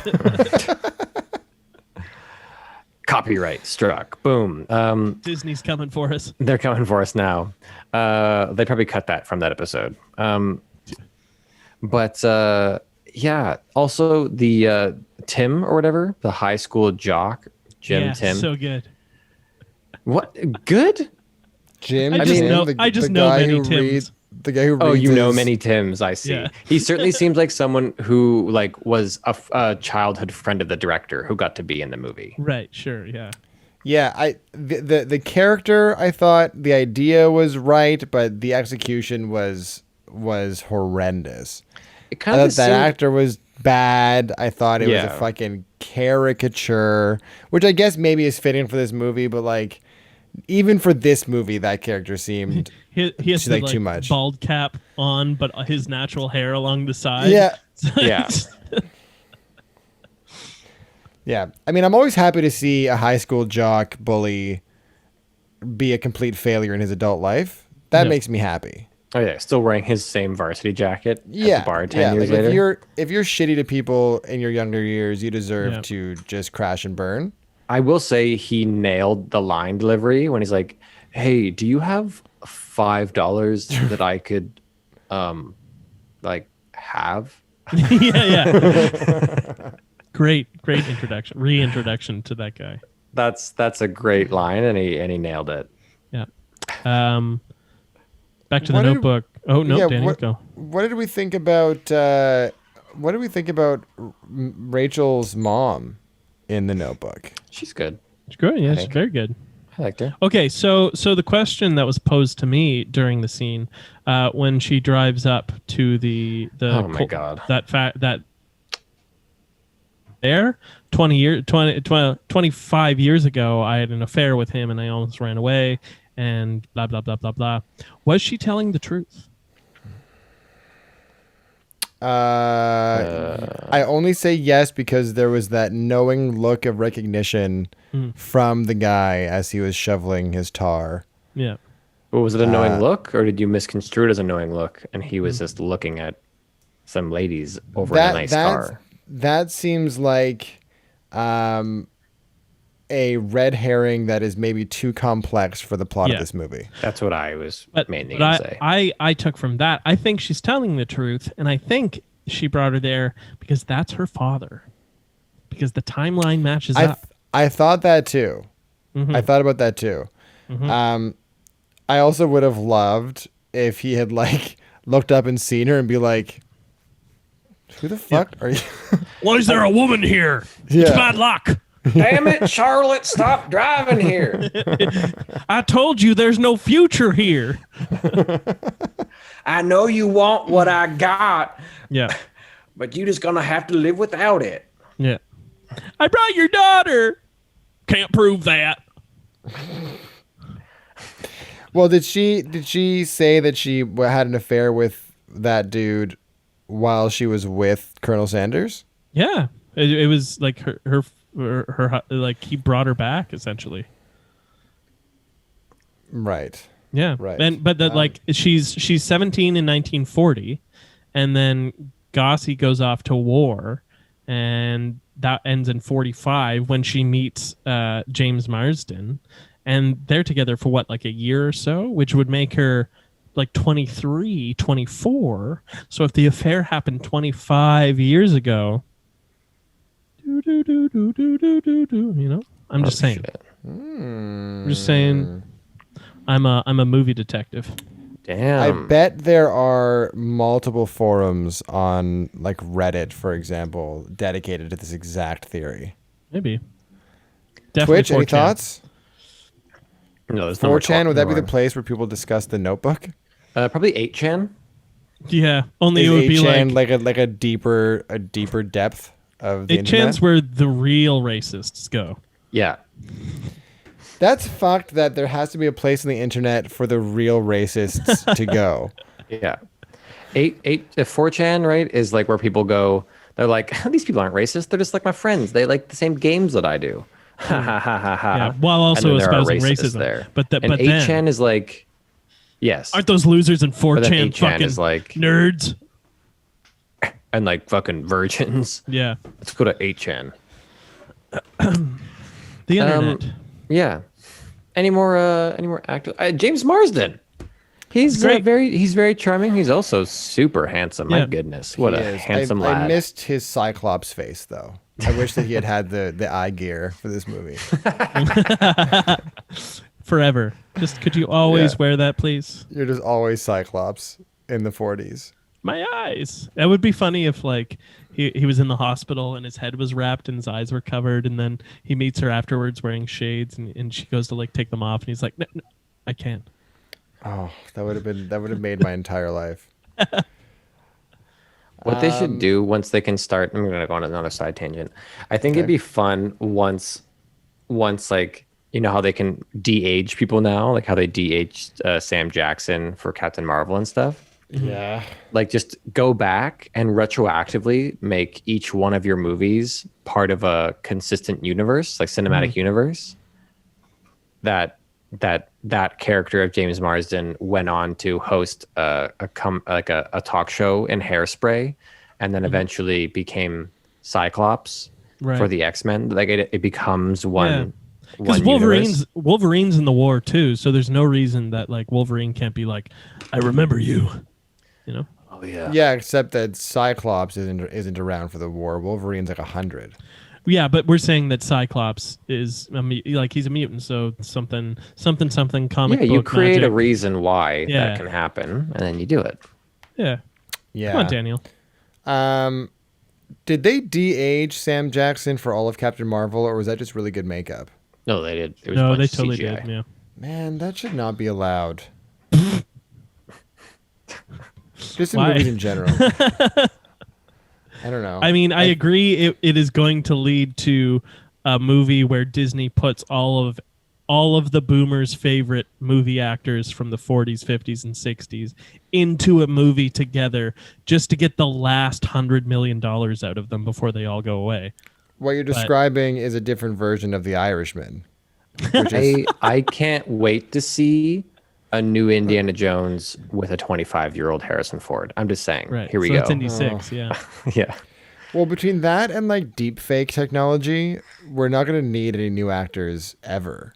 Yeah. In the next 10 years, young actors are going to be obsolete. Thank God. Correct. Except for yeah. as like meat puppets for For the digitally face of Clark imposed Gable. Yeah. Exactly. Hey, we want to sign you to a meat puppet contract. You're going to project Clark Gable's face onto you. It pays $10 an hour. If you're being deep faked and you're just the body, do you have to actually say anything, or does the face do everything for, like the CGI face do everything for you? Fucking no. Sean, as the resident expert on deepfake Sean, technology. as our tech guy. I believe you take an image of that person's face and you assign certain points of the image to the points on that person's face so that it is like a flesh mask that is just corresponds to digital points on the original film. And I think the voice recreation is a separate thing entirely. So Yeah. sometimes people do it because they're great in person. They can impersonate the person. And so then when you do a deep fake on top of them doing that voice, it works better. Otherwise, you have to recreate their voice digitally. But I mean, in terms of just the mouth movements, you as the host, let's say, have to actually move your mouth. Yeah. Yes. Okay. As the host to the parasite, that is a deep fake. Right. Yes. So then fuck you. You knew enough about that to answer the question. Why did you respond like you didn't know what I was talking about? Because I made that up. Well, I call foul, sir. Okay. I am making deep fakes late into the night. You think this is Sean? It's just the meat puppet. Anyway, Sean, can No. you play us something on the piano behind you? end of round. Shut up. Okay, so let's do our likes and gripes. What's that? Well, shit. I'll tell you, Dry Dan, Benoit. I believe it's a very dry Dan Benoit. Very dry. Very dry Benoit. Although I'm getting moister. Oh, Well, stop. it. Yeah, We just lost a lot of people. A lot of people. Or did we? But we also gained. We gained a few 8chaners. But Yeah. Yeah, we'll get that trending. Hashtag 8chan. So, likes and gripes is a little lightning round where we take about 2 minutes on a timer, and we just go around and we list any other likes and gripes that we had from these movies with very little form or rhyme or reason. And sometimes it ends up being kind of funny. Ready? Same order Sometimes. as always? Yeah. Sometimes it ends up being kind of funny. Yeah. Sometimes it's almost worthwhile. That's a pitch sometimes. if I ever heard one. But like, if for a 2-minute segment, Sometimes it that's a good doesn't bargain, suck. right? Sure. Yeah. You know, I'm in. compared to us to the Fucking- podcast. Shit. Yeah. What else could you do? Read a book? Fucking listen to this bullshit. Yeah, don't do that. So, Sean, Dan, Jack, yeah? Yeah. Starting in a 3, 2, 1, go. Like promoting vegetarianism in the third world countries. Gripe, laughing maniacally under a rain machine. Gripe, the line, science only goes so far, then comes God. Like rain machines. Like the line, Daddy want a fish. Gripe, pretending bumper cars are fun. Yep. They're not. Right. Her shirt gift. Gripe. Dentists drinking Coke. I was going to say gripe, Diet Coke, and Coke. There you go. Gripe landlines. Yeah, good. Like the fact that Ryan Reynolds clearly doesn't actually know how to skate. Yeah, possible. Gripe, laughing uproariously about things that happened off screen. Gripe, the name Davany. Ooh. Like the line, and stay out. I've always wanted to say that. Yeah, I'm so glad you got that too. Like the line, I'll just enjoy this glass of water. I'm stuffed. Like the old woman who thought she was the one Samantha was calling a slut. Like getting freaky in a haunted house. Gripe, having the line, this is a good story in your movie. Yeah. Fuck you, no pun. Like the Michael Bolton starter kit. See, sometimes. I don't get it. Gripe. Random extras doing the sprinkler at a college party. Even though I know it's maybe debatable, but like Ryan Reynolds lip syncing. Ooh, no. I'm sorry. That's where we finish it. That's it. Okay. I guess it's set in stone for all of time. It's set in stone. It's in the recording. I had a better one. Dan than just my like last puts one. other sounds over top of me saying that. You can just erase things if you want. You can deep can. fake him saying something else. I do have that power. I'll show you how. All right, let's rate these movies and decide which one will be crowned Citizen Kane of the week. So, starting with Forever, yeah. What? Great story. The Notebook. Yeah.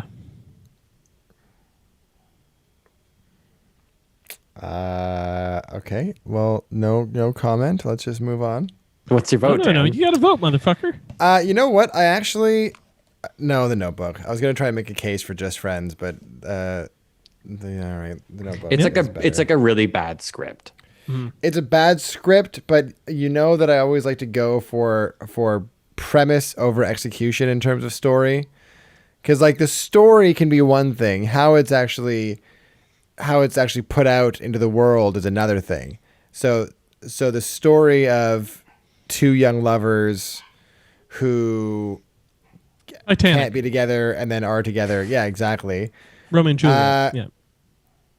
It is kind of like Romeo and Juliet, only with like less conflict and stakes. Yes.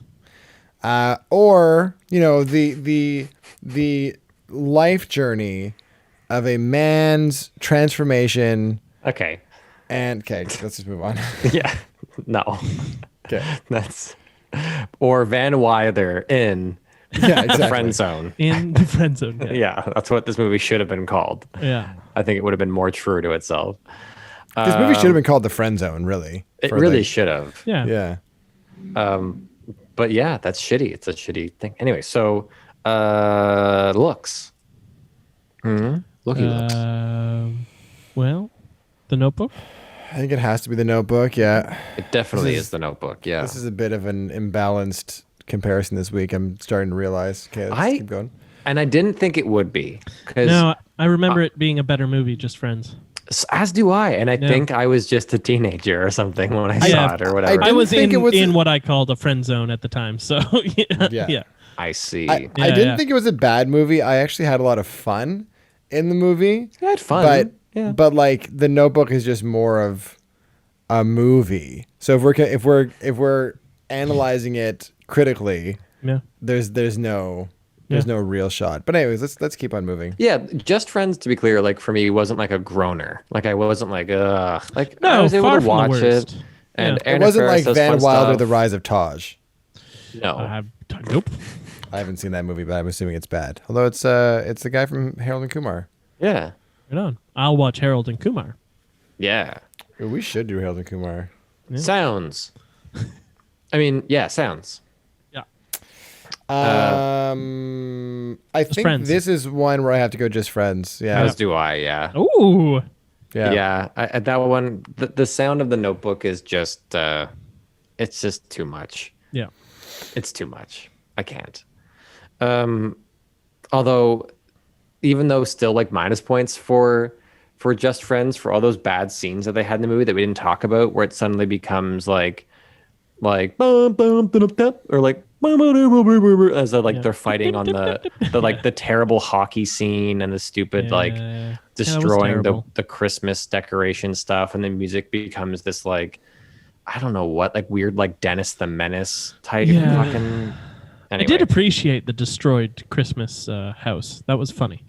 Yeah, it was better than the hockey scene. The hockey scene is just bad. The hockey scene was really rough. But the shot of the sled flipping onto its front was it made me go no, like it was well done. They just clearly had a dummy in it, but it still works. Right. It was like acting.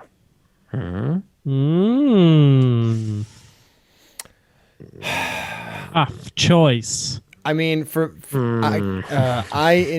this is going to be a controversial opinion, I'm sure, for all of our listeners. You said Anna Faris was your standout. Well, I'm going to say I think that I can honestly say that I enjoyed the acting more in Just Friends, but objectively, there are stronger performances in The Notebook. So because I am a fair and impartial judge, I have to go with The Notebook. Okay. Yeah, Notebook. Yeah, I just regularly go for The Notebook, I think. Aside from all that stuff you said. So let's find out. Your watchability will tip the scales. And actually don't know which one I'd probably still The Notebook, I think, but I'm not. Yeah, it's definitely The Notebook for me. Yeah, I think so. I don't really want to watch. I'd rewatch Just Friends again over Notebook in a heartbeat. The Notebook is like a once every 5 years movie. Yeah, but I don't need to watch Just Friends ever again, right? I don't need to watch either one of them again, really. Fair. If I want a real punch in the gut, I'll watch Titanic. Because at least there's like a crashing ship in that movie as well. Okay, fair point. Fair point. So, I mean, the only reason why you would watch The Notebook is if you want to be mean to yourself. And also, Ryan Gosling and Rachel McAdams are hot. Yeah, their chemistry is hot. They as people are like not super hot, but their chemistry is hot. Like what? Young Gosling is really cute, like but charming because he's dorky. No, but when he's older and he's got that beard and that sweaty white Henley waffle tee or whatever he comes out in, I was like, "Girl, come on!" He's up in the barn, the loft space of his work barn. I'm just saying, I'd let him verbally abuse me for a while. But you know that he wouldn't. He wouldn't because he doesn't need to. No, because he says it with his eyes. He's too much of a man. That declaration of love is a bit messed up, eh? He's like, we fight. Like, I hate you most of the time. And I was like, what? You're being a pain in the ass all the time. Yeah. But that's, isn't that all relationships? Isn't that most? You guys don't hate your girlfriends most of the time? Nope. Ah, fuck. It's a good thing she doesn't listen to this, huh? Yeah. Well, I actually turned to her and kind of gave her a little poke during that part because I was like, haha, that's you. She hit you. She did. She slapped me in the face afterwards. Threw you across the room. Surprise! I'm Spider-Man. I wish she could throw me across the room. Yeah, then you'd stay. That would be so hot. Curse you being 6'3". I know. I just want a small woman to fucking ragdoll me. If there are any small women out there who feel like ragdolling, you just want a drag queen. We know. Yeah. I want a large man dressed as a small woman to throw me around a room. That's what I want. Correct. This is correct. Okay, so that means that the Citizen Kane of the week is... What do you want? What do you want? The Notebook. Slapping that ham, as he not said. the ham that I bought. Oh no, not the ham that I bought. I love salmon. Yeah. I just wanted to be part of the joke. Okay, that's Anyway, so I'm gonna tuna. start drinking now. Can I get salmon? A bullet to the brain. other funny lines from that movie. There's some funny lines. There's a I'll give it. couple. I'll give it that. Yeah. Sometimes Ryan Reynolds nails it. Like he was honing it for Deadpool, which I appreciate because he's very good in Deadpool. That's his So I baby appreciate that he project, yeah. Well, it's the only movie where his shtick really fits. X-Men Origins. Okay. And honestly, Blade Trinity, he's good. Oh, totally. Blade Trinity. He is real good. I guess. We hadn't the film industry hadn't been saturated in the Ryan Reynolds stink yet. Yeah. No, he was like a unique entity. Yeah. In the pretty boy sarcasm. Exactly. Yeah. And we're like, oh, who is that? He's all sexy and he's like quippy. Anyways, we have some picks for next Take me week. now. Sorry, picks for next week? Yeah. Where'd you go just now, Jack? My internet has been kind of wonky, for being honest. So sometimes you slow down and stop. But yeah, we have. Did we get a video or anything? I thought you were gathering the video. No, we did not. I just put out. Yeah. No, it's all good. Well, theoretically, next time. Yeah. Do you want to announce it? I know the films. Yeah, that's the thing. You tell him because I don't know. All right, I'll tell him. What's happening, guys? We're taking a couple weeks off. Right. Probably. At least, probably like one, probably two. But then when we return, we will be with longtime friend of the pod, Andrew Cameron, who will be bringing in his selection of the Spielberg film choices of Saving Private Ryan. Right. Classic late 90s war film, lost to Shakespeare in Love at the Oscars.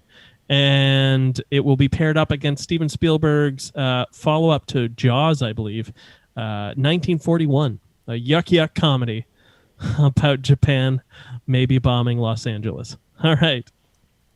So it's two war films by Spielberg. Yeah. Love it. Yeah. And we'll deep fake Andrew's face onto mine. And yeah. All right. Cool. Perfect. That sounds fun. Nice. We should probably tell him he's on the pod. Does he not know? I think he does-ish. He has an idea. Yeah. Wait, so we're doing this having not confirmed that he's like coming No, he on, wants is to it? do it. No, he totally wants to do it. He'll do it. Yeah. All right. Well, I'm excited. I like watching movies. And Citizen